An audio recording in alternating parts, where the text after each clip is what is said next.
vibeBooks presents Anne of Green Gables by Lucy Maud Montgomery. Chapter 10. Anne's Apology. Marilla said nothing to Matthew about the affair that evening, but when Anne proved still refractory the next morning, an explanation had to be made to account for her absence from the breakfast table. Marilla told Matthew the whole story, taking pains to impress him with a due sense of the enormity of Anne's behavior. "It's a good thing Rachel Lynde got a calling down. She's a meddlesome old gossip," was Matthew's consolatory rejoinder. "Matthew Cuthbert, I'm astonished at you. You know that Anne's behavior was dreadful, and yet you take her part. I suppose you'll be saying next thing that she oughtn't to be punished at all." "Well, now, no, not exactly," said Matthew uneasily. "I reckon she ought to be punished a little. But don't be too hard on her, Marilla. Recollect she hasn't ever had anyone to teach her right. You're going to give her something to eat, aren't you?" "When did you ever hear of me starving people into good behavior?" demanded Marilla indignantly. "She'll have her meals regular, and I'll carry them up to her myself. But she'll stay up there until she's willing to apologize to Mrs. Lynde, and that's final, Matthew." Breakfast, dinner, and supper were very silent meals, for Anne still remained obdurate. After each meal, Marilla carried a well-filled tray to the east gable and brought it down later on, not noticeably depleted. Matthew eyed its last descent with a troubled eye. Had Anne eaten anything at all? When Marilla went out that evening to bring the cows from the back pasture, Matthew, who had been hanging about the barns and watching, slipped into the house with the air of a burglar and crept upstairs. As a general thing, Matthew gravitated between the kitchen and the little bedroom off the hall where he slept. Once in a while he ventured uncomfortably into the parlor or sitting room when the minister came to tea. But he had never been upstairs in his own house. Since the spring he helped Marilla paper the spare bedroom, and that was 4 years ago. He tiptoed along the hall and stood for several minutes outside the door of the east gable before he summoned courage to tap on it with his fingers and then open the door to peep in. Anne was sitting on the yellow chair by the window, gazing mournfully out into the garden. Very small and unhappy she looked, and Matthew's heart smote him. He softly closed the door and tiptoed over to her.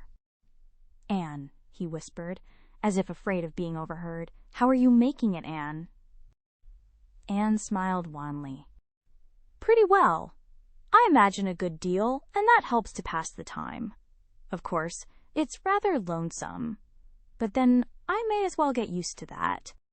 Anne smiled again, bravely facing the long years of solitary imprisonment before her. Matthew recollected that he must say what he had come to say without loss of time, lest Marilla return prematurely. "Well now, Anne, don't you think you'd better do it and have it over with?" he whispered. "It'll have to be done sooner or later, you know, for Marilla's a dreadful determined woman. Dreadful determined, Anne. Do it right off, I say, and have it over." "Do you mean apologize to Mrs. Lynde?" "Yes, apologize, that's the very word," said Matthew eagerly. "Just smooth it over, so to speak. That's what I was trying to get at." "I suppose I could do it to oblige you," said Anne thoughtfully. "It would be true enough to say I am sorry, because I am sorry now. I wasn't a bit sorry last night. I was mad clear through, and I stayed mad all night. I know I did, because I woke up 3 times, and I was just furious every time. But this morning, it was over. I wasn't in a temper anymore, and it left a dreadful sort of goneness, too. I felt so ashamed of myself, but I just couldn't think of going and telling Mrs. Lynde so. It would be so humiliating. I made up my mind I'd stay shut up here forever rather than do that. But still, I'd do anything for you, if you really want me to." "Well now, of course I do. It's terrible lonesome downstairs without you. Just go and smooth things over. That's a good girl." "Very well," said Anne resignedly. "I'll tell Marilla as soon as she comes in I've repented."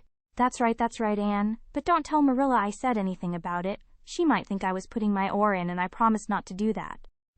"Wild horses won't drag the secret from me," promised Anne solemnly. "How would wild horses drag a secret from a person anyhow?" But Matthew was gone, scared at his own success. He fled hastily to the remotest corner of the horse pasture lest Marilla should suspect what he had been up to. Marilla herself, upon her return to the house, was agreeably surprised to hear a plaintive voice calling, "Marilla," over the banisters. "Well?" she said, going into the hall. "I'm sorry I lost my temper and said rude things, and I'm willing to go and tell Mrs. Lynde so." "Very well." Marilla's crispness gave no sign of her relief. She had been wondering what under the canopy she should do if Anne did not give in. "I'll take you down after milking." Accordingly, after milking, behold Marilla and Anne walking down the lane, the former erect and triumphant, the latter drooping and dejected. But halfway down, Anne's dejection vanished as if by enchantment. She lifted her head and stepped lightly along, her eyes fixed on the sunset sky and an air of subdued exhilaration about her. Marilla beheld the change disapprovingly. This was no meek penitent, such as it behooved her to take into the presence of the offended Mrs. Lynde. "What are you thinking of, Anne?" she asked sharply. "I'm imagining out what I must say to Mrs. Lynde," answered Anne dreamily.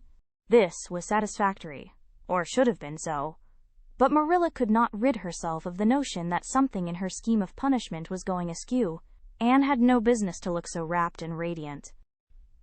Rapt and radiant Anne continued until they were in the very presence of Mrs. Lynde, who was sitting knitting by her kitchen window. Then the radiance vanished. Mournful penitence appeared on every feature. Before a word was spoken, Anne suddenly went down on her knees before the astonished Mrs. Rachel and held out her hands beseechingly. "Oh, Mrs. Lynde, I am so extremely sorry," she said with a quiver in her voice. "I could never express all my sorrow, no, not if I used up a whole dictionary. You must just imagine it. I behaved terribly to you, and I've disgraced the dear friends, Matthew and Marilla, who have let me stay at Green Gables although I'm not a boy.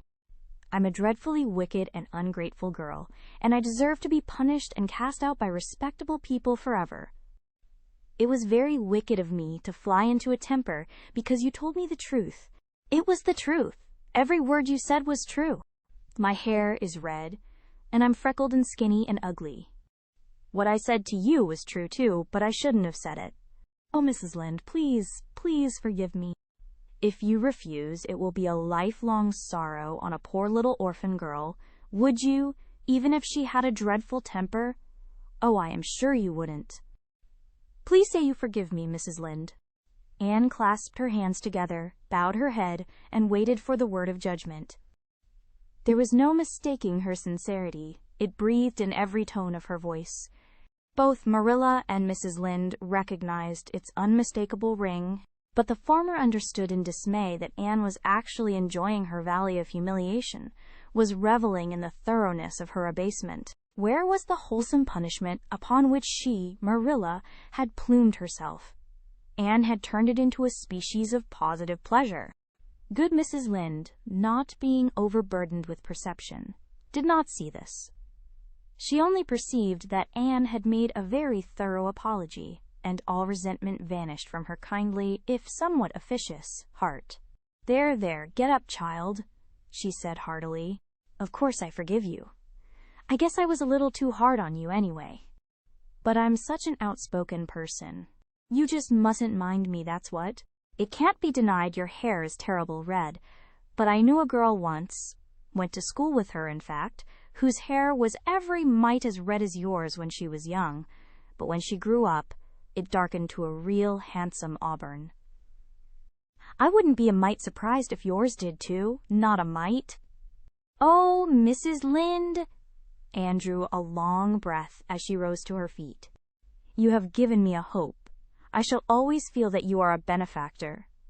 Oh, I could endure anything if I only thought my hair would be a handsome auburn when I grew up. It would be so much easier to be good if one's hair was a handsome auburn, don't you think? And now may I go out into your garden and sit on that bench under the apple trees while you and Marilla are talking?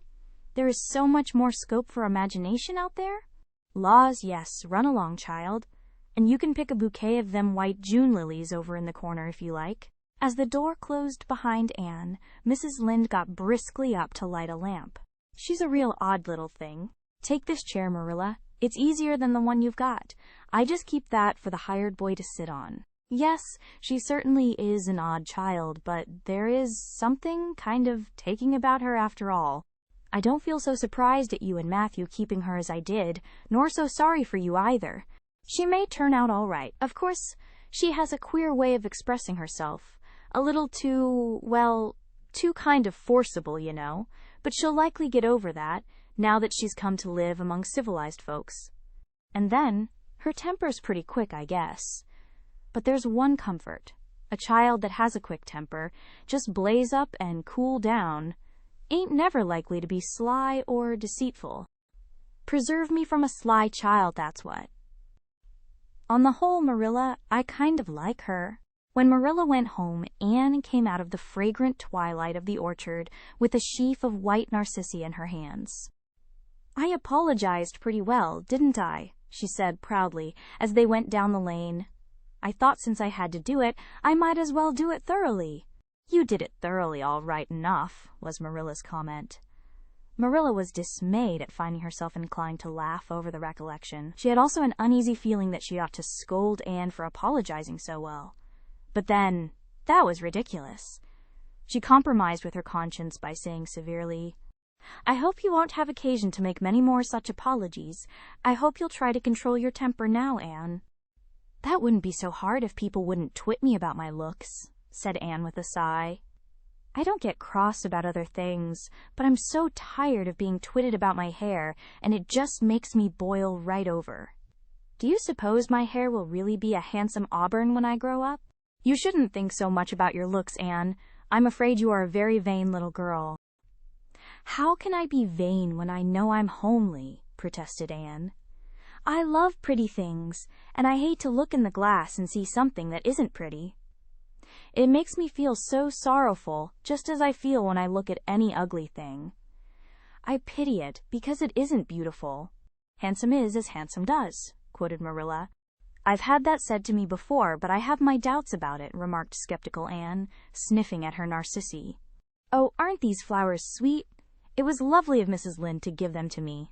I have no hard feelings against Mrs. Lynde now. It gives you a lovely, comfortable feeling to apologize and be forgiven, doesn't it? Aren't the stars bright tonight? If you could live in a star, which one would you pick? I'd like that lovely, clear, big one away over there above that dark hill. Anne, do hold your tongue, said Marilla, thoroughly worn out trying to follow the gyrations of Anne's thoughts. Anne said no more until they turned into their own lane. A little gypsy wind came down it to meet them, laden with the spicy perfume of young dew-wet ferns. Far up in the shadows, a cheerful light gleamed out through the trees from the kitchen at Green Gables. Anne suddenly came close to Marilla and slipped her hand into the older woman's hard palm. It's lovely to be going home and know it's home, she said. I love Green Gables already, and I never loved any place before.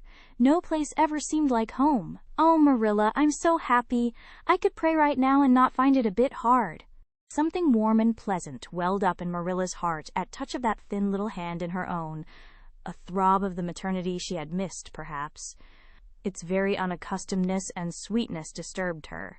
She hastened to restore her sensations to their normal calm by inculcating a moral.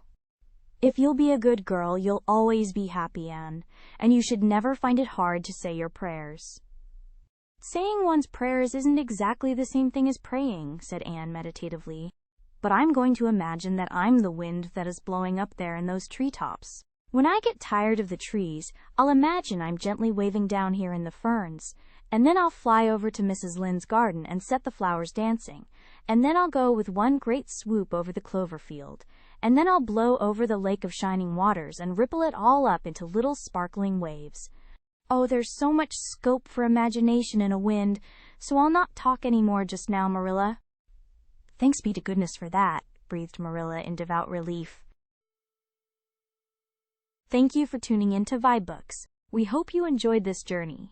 Please consider liking, commenting, and subscribing to our channel.